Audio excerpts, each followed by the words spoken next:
I'm going to tell you about two different messages. I want you to decide which one is more rational to try to spread to the world. The first message proclaims that there is only one God. The second message denies that there are any gods at all. When you clicked on this video, you might already have had a strong opinion about these messages. So it's really easy to miss what I'm asking. So listen carefully.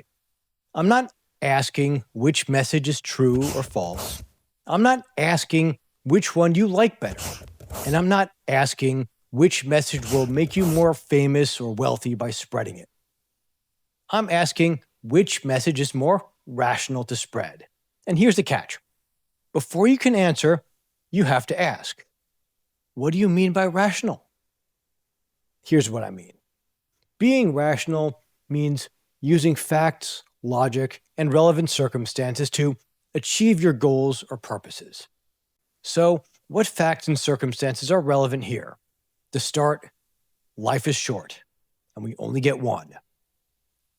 With limited time on this earth, we don't chase our goals blindly. We use the information at our disposal to pursue the ones that have a real chance at success. In other words, we're going to examine each one of these viewpoints through the lens provided us by Charles Darwin and ask, which message is more fit? But why reinvent the wheel? If we're going to use evolution to evaluate the fitness of these two claims, much of the work has already been done by us. For instance, Richard Dawkins is an evolutionary biologist. Rather than dedicate his efforts to studying the natural world and publishing the results of his inquiries into how living things grow and develop and work, he has spent his life using the claims of evolutionary biology to deny the existence of God. His huge investment of time and effort has yielded such gems as his 2006 documentary, The Root of All Evil, and his book, The God Delusion. Surely he has not wasted his life on a fool's errand. But before we go further, we have one more definition to clear up. What makes an idea fit? One of the greatest weaknesses in Darwinian evolution is that there is no good definition of fitness. An organism survives and reproduces if it is fit. But what makes it fit? It's fit if its combination of traits are suitable for survival in the world. So, in Darwinian terms, fitness is a tangled circular mess. We're going to avoid that trap here. You see, we're talking about the fitness of a message. Human beings have been observing each other for many thousands of years, so we have a pretty good grasp about what makes the human beast tick. We're going to define a message as fit if its content resonates with what we know about human psychology, cultural values, and societal needs, making its widespread acceptance and spread more likely. Evaluating ideas for fitness should be very familiar to Richard Dawkins. He is, after all, the inventor of the term meme. The meme is the unit of cultural inheritance. It's anything that behaves like a gene in human culture. The equivalent of the act of reproduction at the genetic level would be the act of copying an idea from one brain to another. And I used examples like whistling a tune, and somebody else catches the tune, almost like catching a virus. And they whistle the tune, and they walk off into the street whistling the same tune, and somebody else catches it and whistles the same tune. And so potentially you could have the same tune spreading throughout the town. Or if not a tune, it could be a style of dress, it could be an accent, it could be a favorite word, it could be a style of pottery or wood carving or anything like that which is copied from one person to another. That was a whole lot of words. I'll simplify it by noting that Richard Dawkins invented the concept of a meme, which is just an idea that is fit. One that spreads because it resonates with human psychology, cultural values, or societal needs. Now that we've thought carefully about our definitions, we're prepared to discuss the issue. But how do we evaluate the fitness of these ideas?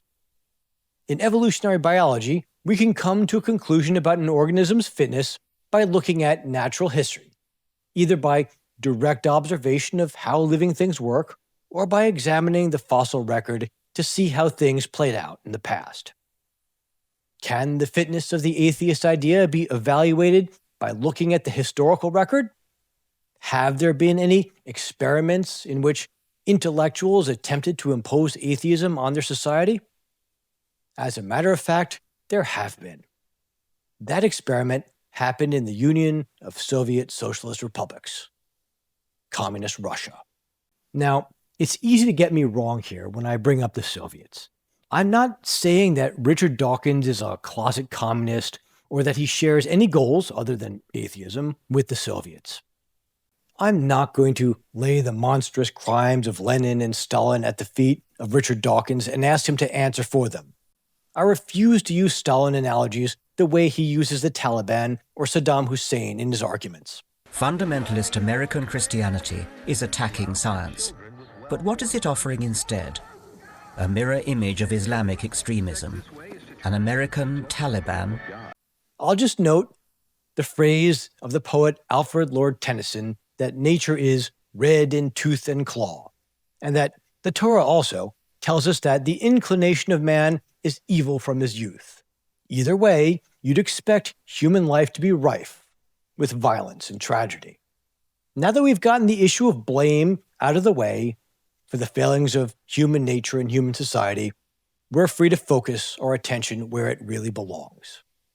What does the secularization experiment carried out by the USSR show us about human nature and human society? It helps us to answer questions such as, what are the probable results of an attempt to rid society of faith? If we try that experiment, is persuasion enough? Are more forceful methods necessary? And are even those methods doomed to failure? We need to inform ourselves as fully as we can. Remember, we have one life to live, and we want to spend that life as fruitfully as we can. So, we need to choose our goals based on truth, not based on what we like the best. It might seem plausible that atheism and secularism are ideas well suited to the modern world. Look at what science has discovered. The results of the Soviet experiment in secularization are reported in Paul Frose's book, The Plot to Kill God, a comprehensive analysis by a noted sociologist of the Soviet Union's attempt to eradicate religion and promote atheism following the 1917 Russian Revolution. At first, the Soviets, convinced that religion would die off if the religious infrastructure built by the ruling classes was demolished, were optimistic. Their opening moves consisted of shutting down religious institutions such as churches and persecuting the clergy. During the Soviet years, 41,000 churches were shut down and innumerable clergy were jailed, or worse. But that wasn't all. Schools at all levels were flooded with atheistic propaganda.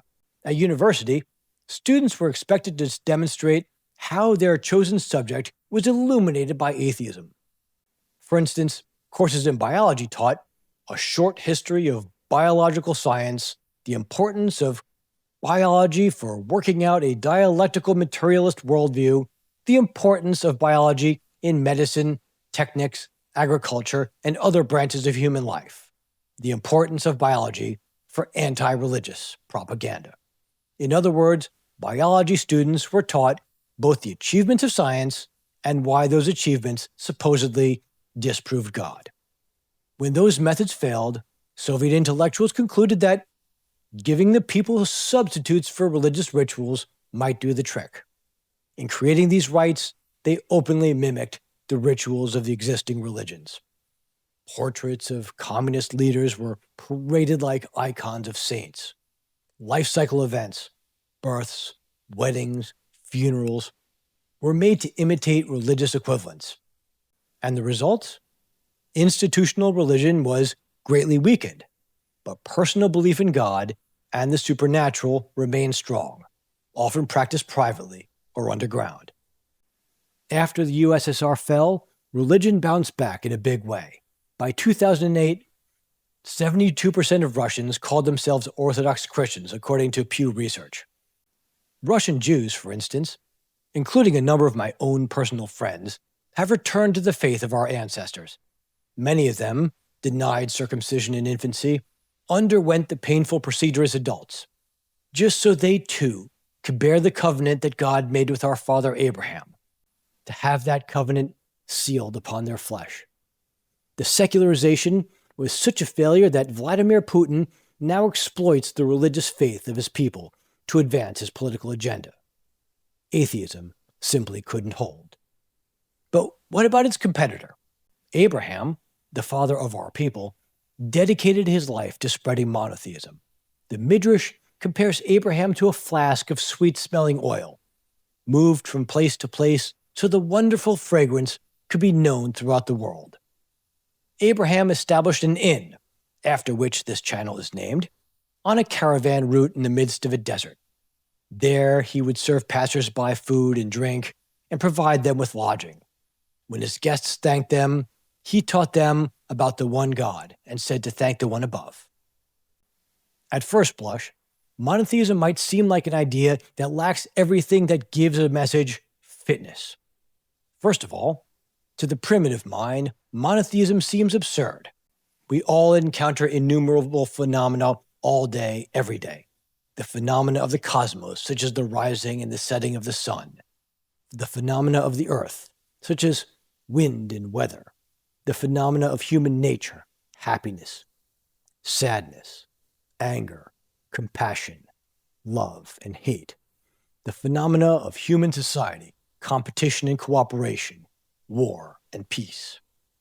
Just going from first principles, why would anyone think that all of these varied experiences come from one source?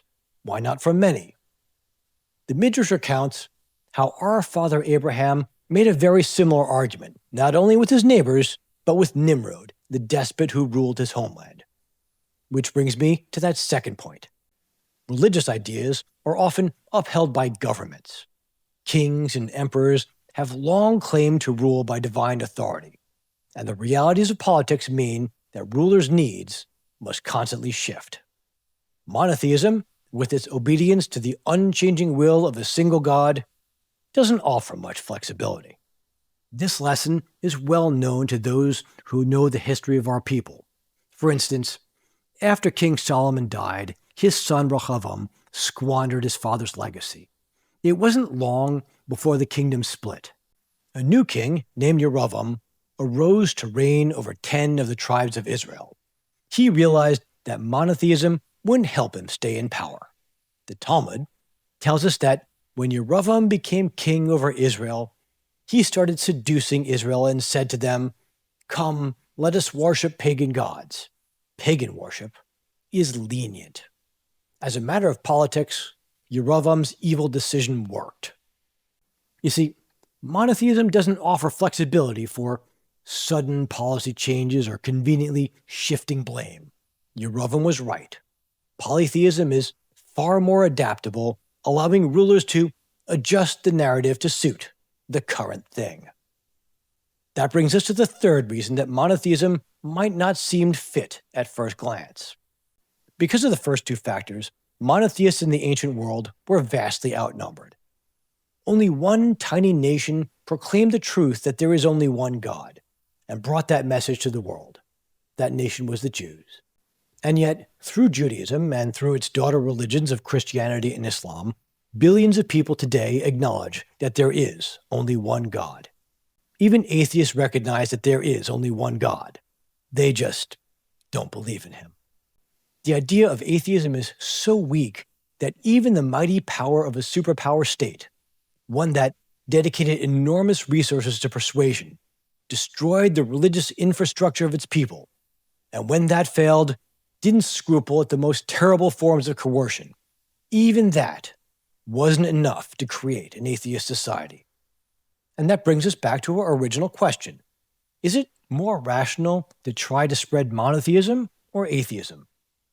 By now, that answer is quite clear. Which leads me to wonder why Richard Dawkins would dedicate his life to an impossible mission. He certainly attained fame and fortune through his life's work, but are his motives purely mercenary? Maybe it's a status claim where he can proudly lord his education and rationality over the unenlightened masses. He certainly has the tools and the facts and the resources necessary to come to the right conclusion about the rationality of his life's work. But by the right conclusion, I don't mean that Dawkins should go out and preach religious gospel, but he is a scientist. If he truly believes that science is such a great boon to humanity, maybe he can conduct experiments that benefit us all. Or maybe he simply hasn't thought things through very thoroughly. Perhaps we should evaluate whether we hold him up as a public intellectual whose contributions are helpful to humanity. If you enjoyed this video, click the like button and subscribe for more inspiring content that you're not going to want to miss. Is spreading atheism a rational way to spend one's life's work? Comment below.